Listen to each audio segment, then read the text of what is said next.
चलिए अब रुक करते हैं प्रगति मार्ग का, जहां ऐसी खबरें हैं जो देश की तरक्की, प्रगति और लोगों की काबिलियत को दिखाती हैं। गुजरात का एक ऐसा गांव जहां इस महीने से पहले एक समुदाय के लोग बाल तक नहीं कटवा सकते थे। मतलब गांव में मौजूद नाई की दुकानों पर बाल दाढ़ी बनवाना उनके लिए नामुमकिन था, संभव नहीं था। लेकिन पुलिस और गांव के बुजुर्ग लोगों की पहल के बाद इसका अंत संभव हुआ और आजादी के 78 साल बाद जाकर पहली बार इस समुदाय के लोगों की पहुंच नाई की दुकान तक हुई है। इस नई शुरुआत को लेकर गांव का हर वर्ग बेहद खुश है।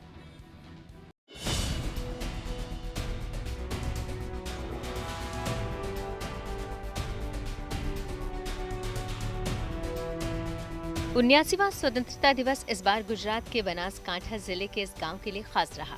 आजादी के 78 साल बाद ही सही, लेकिन यहाँ जो एक बड़ा सामाजिक बदलाव देखने को मिल रहा है, उसकी जितनी भी तारीफ की जाए कम होगी। इस आलवाड़ा गांव में मौजूद नाई की दुकानों में अब हर वर्ग के लोग बाल दाढ़ी बनवाते नजर आ रहे हैं। हालांकि पहले ऐसा नहीं होता था। इस गांव में दशकों से दलितों के गांव में बाल काटने पर पाबंदी थी, लेकिन प्रथा पर आखिरकार इसी महीने की 7 तारीख को कैंची चलाकर खत्म कर दिया गया।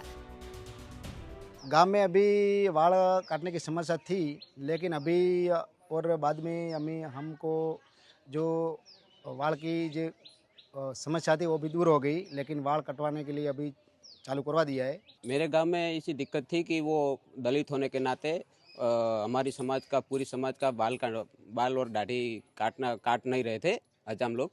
तो वहाँ मुझे जाकर फ़ोन किया उसको, तो वो रिकॉर्डिंग वायरल हुए ऑडियो, और हम वो ऑडियो लेके पुलिस स्टेशन गए। तो पुलिस स्टेशन को मैं अर्जी की और वहाँ उसका सॉल्यूशन अभी आया है। पहले इस गांव में दलित समुदाय के लोग बाल दाढ़ी नहीं कटवा सकते थे, उन्हें इसके लिए गांव से बाहर जाना पड़ता था। हालांकि भेदभाव वाली ये प्रथा कब और कैसे शुरू हुई थी, ये किसी को भी याद नहीं। वरना परंपरा था ना, इसलिए नहीं काटता था। अभी तो सर 1 महीने से चालू कर दिया है। हमारे कोई जाति से भेदभाव रखते नहीं, हम सभी का काम करते हैं और हमारा काम भी अच्छा है और संबंध भी बड़ा सर।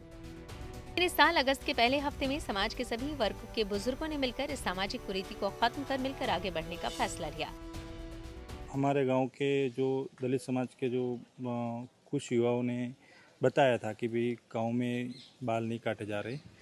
फिर हम लोगों ने जो हमारे सैन समाज है उनके अग्रणियों को बुलाया और उनके सामने बिठा के बात की। उन्होंने बोला कि हम बाल काट रहे हैं और आगे भी हम बाल काटेंगे। अभी युवाओं ने, दलित समाज के युवाओं ने जो बताया कि ऐसी प्रॉब्लम है, तो हमने बोला ऐसा गांव में नहीं होना चाहिए। और अभी देश आगे बढ़ रहा है तो गांव में पूरा गांव एकत्रित है। हमारे गांव में ऐसा कोई, किसी भी कास्ट में ऐसा कोई भेदभाव ना रहे, ऐसा हमारा सब युवाओं का कहना है और हम युवा साथ जुड़ के उसका समाधान करते हैं।